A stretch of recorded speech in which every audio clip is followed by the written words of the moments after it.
എൻ്റെ വീഡിയോ ഇഷ്ടപ്പെടുകയാണെങ്കിൽ ലൈക്ക് ചെയ്യുക, ഷെയർ ചെയ്യുക, കമൻറ്റ് ചെയ്യുക, സബ്സ്ക്രൈബ് ചെയ്യുക.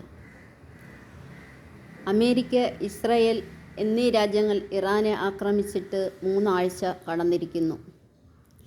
ഇറാൻ അണായുധങ്ങൾ ഉണ്ടാക്കിയത് ആ രാജ്യത്തിൻ്റെ ആവശ്യത്തിനാണ്, അല്ലാതെ അവർ അത് മറ്റു രാജ്യങ്ങൾ പ്രയോഗിച്ചിട്ടില്ല. ഇസ്രായേലിൻ്റെ നിലനിൽപ്പിന് ഭീഷണിയാകുമെന്ന് കള്ളപ്രചരണം നടത്തി അവിടുത്തെ ജനങ്ങളെ ആക്രമിച്ചത് ഒട്ടും ശരിയായ കാര്യമല്ല. എന്നിട്ട് അവരുടെ നേതാക്കളെ കൊല്ലുക. എത്രയെത്ര സാധാരണക്കാർ മരിച്ചിട്ടുണ്ടാവും.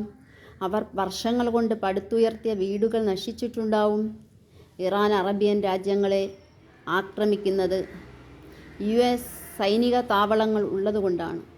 അവിടുത്തെ US സൈനികർക്ക് ഇറാൻ്റെ ആക്രമണത്തിൽ നിന്ന് അറേബ്യൻ രാജ്യങ്ങളെ രക്ഷിക്കാൻ കഴിയുന്നില്ല. ഇവിടെ UNO നോക്കുകുത്തിയാകുന്നു.